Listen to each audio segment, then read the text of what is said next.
శాంతి. మురళీ తారీఖు మే 3, 2024.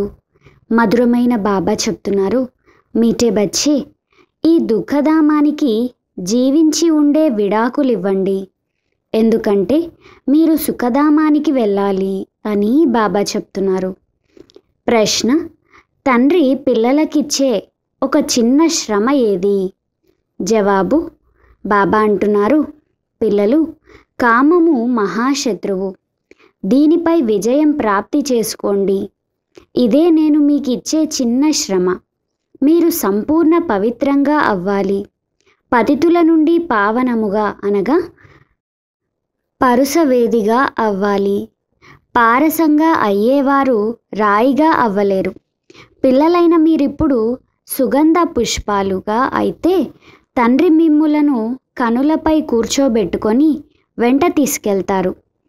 ఓం శాంతి. ఆత్మీక తండ్రి ఆత్మీక పిల్లలకు అర్థం చేయిస్తున్నారు, బ్రాహ్మణులైన మనమే మళ్ళీ దేవతలుగా అవుతామని పిల్లలు అర్థం చేసుకున్నారు. ఇది పూర్తిగా నిశ్చయం ఉంది కదా. టీచర్ ఎవరినైతే చదివిస్తారో వారిని తప్పకుండా తన సమానంగా తయారు చేస్తారు. ఇది నిశ్చయమైన విషయం. కల్పకల్పము తండ్రి వచ్చి నరకవాసులమైన మనులను స్వర్గవాసులుగా తయారు చేస్తానని అర్థం చేయిస్తారు. ప్రపంచమంతటినీ తయారు చేయువారు ఎవరో ఒకరుంటారు కదా. తండ్రి స్వర్గవాసులుగా తయారు చేస్తారు, రావణుడు నరకవాసులుగా తయారు చేస్తాడు. ఇప్పుడు ఉండేది రావణ రాజ్యం, సత్యయుగంలో ఉండేది రామరాజ్యం. రామరాజ్య స్థాపన చేయువారుంటే రావణ రాజ్య స్థాపన చేయువారు కూడా తప్పకుండా ఉంటారు.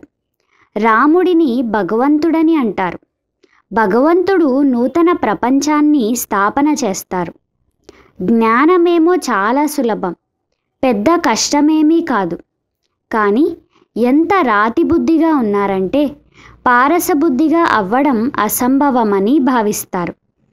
నరకవాసుల నుండి స్వర్గవాసులుగా అవ్వడంలో చాలా శ్రమ ఉంది, ఎందుకంటే మాయ ప్రభావం చాలా ఉంది. 50 అంతస్తులు 100 అంతస్తుల భవనాలు ఎంతో పెద్దవి నిర్మిస్తున్నారు. స్వర్గంలో ఇన్ని అంతస్తులు ఉండవు. ఈ కాలంలో ఇక్కడ కట్టుకుంటున్నారు. ఇక్కడ భవనాలు కట్టుకున్న విధంగా సత్యయుగంలో ఉండవని మీకు తెలుసు.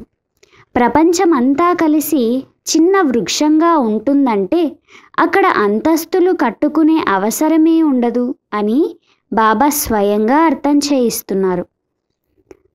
అక్కడ లెక్కలేనంత భూమి ఉంటుంది, ఇక్కడ అంత భూమి లేదు.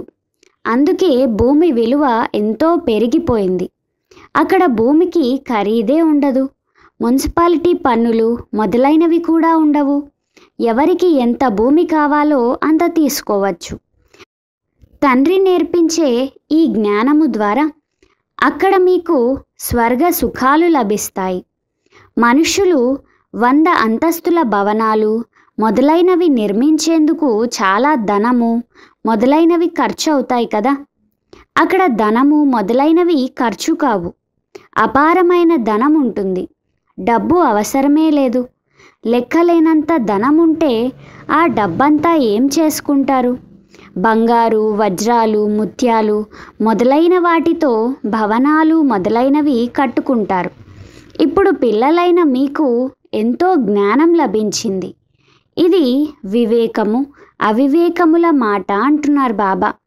సతో బుద్ధి మరియు తమో బుద్ధి, సతో ప్రధానంగా ఉన్నవారు స్వర్గానికి అధికారులు. తమో బుద్ధిగా ఉన్నవారు నరకానికి అధికారులుగా అవుతారు. ఇది స్వర్గము కాదు, ఇది రౌరవ నరకం. చాలా దుఃఖంలో ఉన్నారు, అందుకే ఓ భగవంతుడా అని పిలుస్తారు. మళ్ళీ మర్చిపోతారు. ఐకమత్యం కావాలని ఎంతగానో తలలు బాదుకుంటారు. సమావేశాలు మొదలైనవి జరుపుతూ ఉంటారు. కానీ వీరంతా కలిసి ఏకం అవ్వరని పిల్లలైన మీరు అర్థం చేసుకున్నారు. ఈ వృక్షమంతా శిథిలావస్థలో ఉంది, మళ్ళీ కొత్తదిగా అవుతుంది. కలియుగం నుండి సత్యయుగంగా ఎలా అవుతుందో మీకు తెలుసు. ఈ జ్ఞానాన్ని మీకిప్పుడు ఆ తండ్రే అర్థం చేయిస్తున్నారు. సత్యయుగ వాసులే మళ్ళీ కలియుగ వాసులుగా అవుతారు. మళ్ళీ మీరు సంగమ వాసులుగా అయ్యి సత్యయుగ వాసులుగా అవుతారు. ఇంతమంది సత్యయుగంలోకి వెళ్తారా అని అంటారు. వెళ్ళలేరు. ఎవరైతే సత్యమైన సత్యనారాయణ కథను వింటారో వారే స్వర్గంలోకి వెళ్తారు అని బాబా చెప్తున్నారు. మిగిలిన వారంతా శాంతిధామంలోకి వెళ్తారు. దుఃఖధామం ఉండనే ఉండదు. కావున ఈ దుఃఖధామానికి బతికి ఉన్నప్పుడే విడాకులు ఇవ్వాలి అంటున్నారు బాబా. మీరు విడాకులు ఎలా ఇవ్వగలరో కూడా తండ్రి యుక్తులు తెలిపిస్తారు. ఈ మొత్తం సృష్టిపై దేవీ దేవతల రాజ్యం ఉండేది. ఇప్పుడు మళ్ళీ దానిని స్థాపించేందుకు తండ్రి వచ్చారు. మనమంతా ఆ తండ్రి నుండి విశ్వరాజ్యం తీసుకుంటున్నాము. డ్రామా ప్లాను అనుసారం తప్పకుండా పరివర్తన అవుతుంది. ఇది పాత ప్రపంచం. దీనిని సత్యయుగమని ఎలా అంటారు? అసలు సత్యయుగం అంటే ఏమిటో మానవులకు తెలియనే తెలియదు.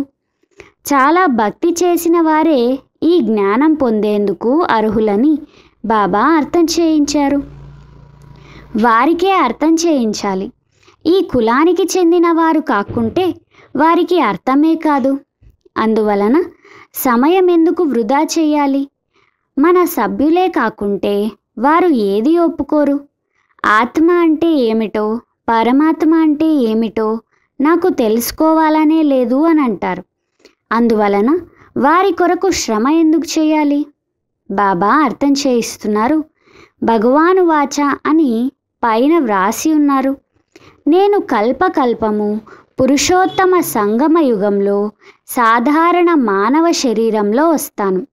ఇతని జన్మలు ఇతనికి తెలియవు, నేను తెలుపుతాను అంటున్నారు బాబా. పూర్తిగా 5000 సంవత్సరాల పాత్ర ఎవరికి ఉంటుందో నేను చెప్తాను. ఎవరైతే నంబర్ 1లో వచ్చారో వారికే ఇలాంటి పాత్ర ఉంటుంది కదా. శ్రీకృష్ణుని మొట్టమొదటి సత్యయుగపు రాకుమారుడని మహిమ కూడా చేస్తారు. అలాగే మళ్ళీ 84 జన్మల తర్వాత ఏమవుతాడు?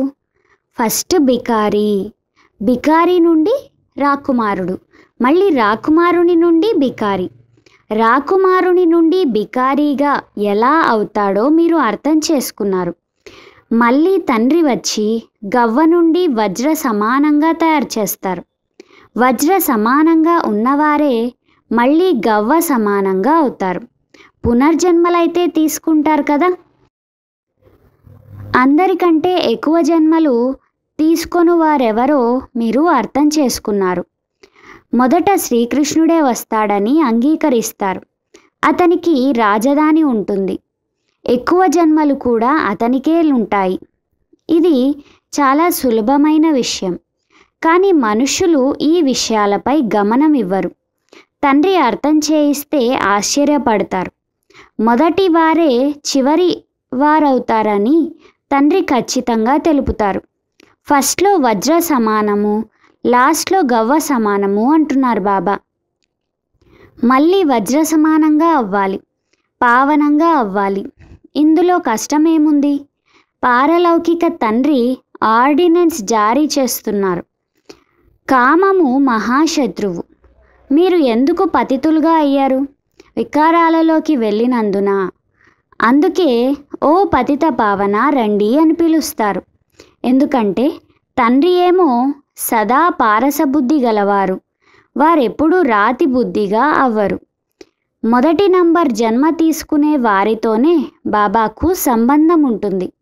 దేవతలైతే చాలామంది ఉంటారు, కానీ మనుషులు ఏమీ అర్థం చేసుకోరు అంటున్నారు బాబా. క్రైస్తవులు క్రీస్తుకు 3000 సంవత్సరాల క్రితము స్వర్గం ఉండేదని అంటారు. వారు చాలా కాలం గడిచిన తర్వాత చివర్లో వచ్చారు కదా. అందువలన వారికి శక్తి ఉంది. అందరూ వారి ద్వారా నేర్చుకునేందుకే వెళ్తారు. ఎందుకంటే వారి బుద్ధి తాజాగా ఉంటుంది. వృద్ధి కూడా వారిదే ఎక్కువగా జరుగుతుంది. సతో రజో, తమో గుణాలలో వస్తారు కదా. అందరూ విదేశాల నుండే అన్నీ నేర్చుకుంటారని మీకు తెలుసు. సత్యయుగంలో భవనాలు మొదలైనవి తయారయ్యేందుకు పెద్ద సమయం కూడా పట్టదని మీకు తెలుసు. ఒకరి బుద్ధిలోకి వచ్చిందంటే ఇక వృద్ధి జరుగుతూ ఉంటుంది. ఒకటి తయారు చేసి తర్వాత దాని ద్వారా అనేకం తయారు చేస్తూ ఉంటారు. బుద్ధిలోకి వచ్చేస్తుంది కదా. సైన్స్ వారి బుద్ధి మీ వద్ద ఉన్నతంగా అయిపోయింది. క్షణంలో భవనాలు నిర్మిస్తూ ఉంటారు. ఇక్కడ భవనాలు లేక మందిరాలు నిర్మించాలంటే 12 మాసాలు పడుతుంది. అక్కడ ఇంజనీర్లు మొదలైన వారంతా చాలా చురుకుగా ఉంటారు. అది అయ్యిందే స్వర్ణిమ యుగం. రాళ్ళు మొదలైనవి ఉండనే ఉండవు. మనము ఈ పాత శరీరాన్ని వదులుతాము, మళ్ళీ ఇంటికి వెళ్తామని ఇప్పుడు మీరు కూర్చొని ఆలోచిస్తుంటారు. అక్కడ నుండి సత్యయుగంలో యోగ బలంతో జన్మ తీసుకుంటాం. పిల్లలకు సంతోషం ఎందుకు ఉండదు? చింతన ఎందుకు నడవదు? ఎవరైతే చాలా మంచి సేవాదారి పిల్లలున్నారో వారికి తప్పకుండా ఆలోచనలు నడుస్తూ ఉంటాయి. ఎలాగైతే వకీలు చదువు పాస్ అవుతూనే నేను ఇది చేస్తాను అది చేస్తానని బుద్ధిలో ఆలోచనలు నడుస్తాయి కదా. మీరు కూడా ఈ శరీరాన్ని వదిలి ఇలా అవుతామని ఆలోచిస్తారు. స్మృతి ద్వారానే మీ ఆయువు వృద్ధి చెందుతుంది. ఇప్పుడు మీరు అనంతమైన తండ్రికి పిల్లలు. ఈ గ్రేడ్ చాలా ఉన్నతమైనది.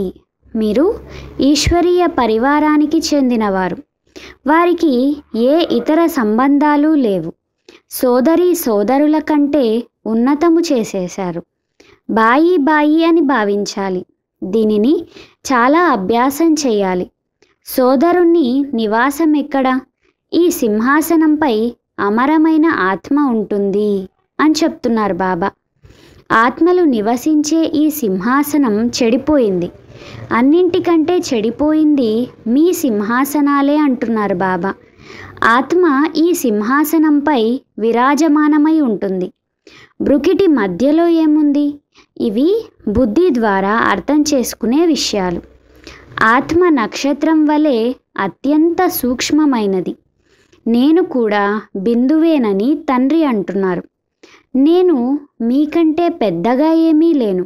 మనము శివబాబా సంతానమని మీకు తెలుసు. ఇప్పుడు తండ్రి నుండి వారసత్వం తీసుకోవాలి. అందుకే స్వయాన్ని ఆత్మ బాయి బాయి అని భావించండి. తండ్రి మిమ్ములను సన్ముఖంలో చదివిస్తున్నారు. పోను పోను ఇంకా ఆకర్షణ అవుతూ ఉంటుంది. ఈ విఘ్నాలు కూడా డ్రామానుసారం ఏర్పడుతూ ఉంటాయి అని చెప్తున్నారు బాబా. ఇప్పుడు తండ్రి చెప్తున్నారు, మీరు పతితులుగా అవ్వరాదు. ఇది నా ఆజ్ఞ. ఇప్పుడు ఇంకా తమో ప్రధానమైపోయారు. వికారాలు లేకుండా ఉండలేరు. ప్రభుత్వం వారు సారాయి తాగరాదు అని చెప్తున్నా తాగకుండా ఉండలేరు. మళ్ళీ వారికే సారా తాపించి ఫలానా చోట బాంబు సహితంగా వెళ్ళి పడమని ఆదేశంనిస్తారు. ఎంత నష్టం జరుగుతుంది? మీరిక్కడ కూర్చొనే విశ్వానికి అధికారులుగా అవుతారు. వారు అక్కడ కూర్చొనే పూర్తి విశ్వాన్ని నాశనం చేసేందుకు బాంబులు వేస్తారు. ఎంత సంఘర్షణ ఉంది అంటున్నారు బాబా. మీరిక్కడ కూర్చొనే తండ్రిని స్మృతి చేసి విశ్వానికి అధికారులుగా అవుతారు. ఎలాగైనా సరే తండ్రిని తప్పకుండా స్మృతి చేయాలి. ఇందులో హఠయోగము లేక ఆసనాలు మొదలైనవి వేసే మాటే లేదు అంటున్నారు బాబా. బాబా ఏ కష్టమును నివ్వరు. ఎలాగైనా కూర్చోండి. కేవలం మేము మీ అత్యంత ప్రియమైన సంతానమని స్మృతి చేయండి. వెన్న నుండి వెంట్రుక తీసినంత సులభంగా మీకు చక్రవర్తి పదవి లభిస్తుంది. సెకండులో జీవన్ముక్తి అని మహిమ చేస్తారు. ఎక్కడ కూర్చున్నా తిరిగినా తండ్రిని స్మృతి చేయండి. పవిత్రం అవ్వకుండా ఎలా వెళ్తారు? పవిత్రంగా అవ్వకుంటే శిక్షలు అనుభవించాల్సి వస్తుంది. ధర్మరాజు వద్దకు వెళ్ళినప్పుడు అందరి లెక్కాచారాలు చుక్తా అయిపోతాయి. ఎంత పవిత్రంగా అయితే అంత ఉన్నత పదవి పొందుతారు. అపవిత్రంగా ఉంటే ఎండిపోయిన రొట్టె తినాల్సి వస్తుంది. తండ్రిని ఎంతగా స్మృతి చేస్తారో అంత పాపాలు నశిస్తాయి. ఇందులో ఖర్చు మొదలైన మాటలేవీ ఉండవు. భలే ఇంట్లో ఉంటూనే తండ్రి నుండి మంత్రం తీసుకోండి. ఇది మాయను వశపరుచుకునే మన్మనాభవ మంత్రం. ఈ మంత్రం లభించిన తర్వాత భలే ఇంటికి వెళ్ళండి. నోటితో ఏమీ అనకండి. అల్ఫ్ మరియు బే అని స్మృతి చేయండి. తండ్రిని స్మృతి చేసినందున మనము సతో ప్రధానంగా అవుతామని, పాపాలు తొలగిపోతాయని మీకు తెలుసు. బాబా తన అనుభవం కూడా వినిపిస్తారు. భోజనం చేసేందుకు కూర్చుంటాను. బాబా స్మృతి చేసి తింటానని అనుకుంటాను. వెంటనే మర్చిపోతాను. ఎందుకంటే ఎన్ని విషయాలలో అంత తల అన్న గాయనం ఉంది కదా. ఎంతో గమనం ఇవ్వాల్సి వస్తుంది. ఫలానా ఆత్మ చాలా సేవ చేస్తుంది, తనను స్మృతి చేయాలి. సేవాదారి పిల్లలను చాలా ప్రేమిస్తారు. ఈ శరీరంలో విరాజమానమై ఉన్న ఆత్మను స్మృతి చేయమని మీకు కూడా చెప్తున్నారు. ఇక్కడకు మీరు వచ్చేదే శివబాబా వద్దకు. తండ్రి అక్కడి నుండి కిందకు వచ్చారు. భగవంతుడు వచ్చారని మీరు అందరికీ చెప్తారు, కానీ వారు అర్థం చేసుకోలేరు. కావున యుక్తిగా తెలియజేయవలసి ఉంటుంది అంటున్నారు బాబా. హద్దు తండ్రి మరియు బేహద్దు తండ్రి ఇద్దరు తండ్రులున్నారు. ఇప్పుడు బేహద్దు తండ్రి రాజ్యమునిస్తున్నారు. పాత ప్రపంచ వినాశనం కూడా ఎదురుగా నిల్చుని ఉంది. ఏకధర్మ స్థాపన మరియు అనేక ధర్మాల వినాశనం జరుగుతుంది. తండ్రి చెప్తున్నారు, నన్నొక్కరినే స్మృతి చేస్తే మీ పాపాలు భస్మమైపోతాయి. ఇది యోగాగ్ని. దీని ద్వారా మీరు తమో ప్రధానం నుండి సతో ప్రధానంగా అవుతారు. ఈ పద్ధతిని తండ్రే తెలిపించారు. తండ్రి అందరినీ పుష్పాలుగా తయారు చేసి కనులపై కూర్చోబెట్టుకొని తీసుకెళ్తారని పిల్లలైన మీకు తెలుసు. ఏ కనులు? జ్ఞాన నేత్రాలు. ఆత్మలను తీసుకెళ్తారు. తప్పకుండా వెళ్ళాల్సిందే. అంతకు ముందే తండ్రి నుండి వారసత్వం ఎందుకు తీసుకోరాదు? సంపాదన కూడా చాలా గొప్పది. తండ్రిని మర్చిపోతే నష్టం కూడా చాలా ఉంటుంది. పక్కా వ్యాపారులుగా అవ్వండి. తండ్రిని స్మృతి చేయడం ద్వారానే ఆత్మ పవిత్రంగా అవుతుంది. మళ్ళీ ఒక శరీరాన్ని వదిలి మరొకటి తీసుకుంటారు. అందువలన తండ్రి చెప్తున్నారు, మధురాతి మధురమైన పిల్లలు దేహీ అభిమానులుగా అవ్వండి. ఈ అలవాటు పక్కాగా అవ్వాలి. స్వయాన్ని ఆత్మగా భావించి తండ్రి ద్వారా చదువుతూ ఉంటే నావ తీరానికి చేరుకుంటుంది. శివాలయంలోకి వెళ్ళిపోతారు. చంద్రకాంతుని వేదాంతంలో కూడా ఈ కథ ఉంది. బోటు పోతూ ఉంటుంది. మధ్యలో దిగుతారు. ఏదో వస్తువుపై ఇష్టపడతారు. స్టీమర్ వెళ్ళిపోతుంది. భక్తి మార్గంలోని ఈ శాస్త్రాలు మళ్ళీ తయారవుతాయి. మీరు చదువుతారు. మళ్ళీ బాబా వచ్చినప్పుడు అవన్నీ వదిలేస్తారు. తండ్రి అందరినీ తీసుకెళ్లేందుకు వస్తారు. భారతదేశపు ఉన్నతి మరియు పతనము ఎలా జరుగుతుందో ఎంత స్పష్టంగా ఉంది. ఇతడు నల్లగా మరియు తెల్లగా అవుతాడు. బ్రహ్మ నుండి విష్ణువు, విష్ణువు నుండి బ్రహ్మగా అవుతాడు. కేవలం ఒక్కరే అవ్వరు కదా. ఇదంతా విశదీకరించాలి అంటున్నారు బాబా. కృష్ణుని గురించి కూడా వివరించడం జరిగింది.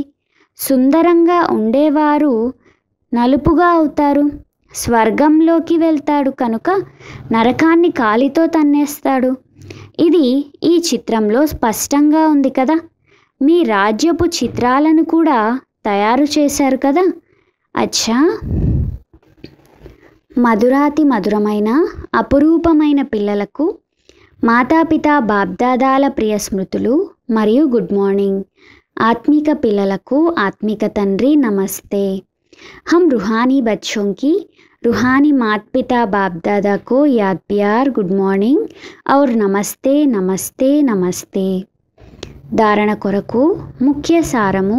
మొదటి పాయింట్, తండ్రి ఆర్డినెన్స్ను పాలన చేసేందుకు ఆత్మలైన మనమంతా సోదరులము, రుకిటి మధ్యలో నివసిస్తాము. మనము అనంతమైన తండ్రికి పిల్లలము. ఇది మన ఈశ్వరీయ పరివారము అనే స్మృతిలో ఉండాలి. దేహీ అభిమానులుగా అయ్యేందుకు అలవాటు పడాలి అంటున్నారు బాబా. 2, ధర్మరాజు శిక్షల నుండి విడుదల పొందేందుకు మీ లెక్కాచారాన్నంతా చుట్టా చేసుకోవాలి. మాయను వశపరుచుకునేందుకు లభించిన మంత్రాన్ని స్మృతిలో ఉంచుకొని సతోప్రధానంగా అవ్వాలి.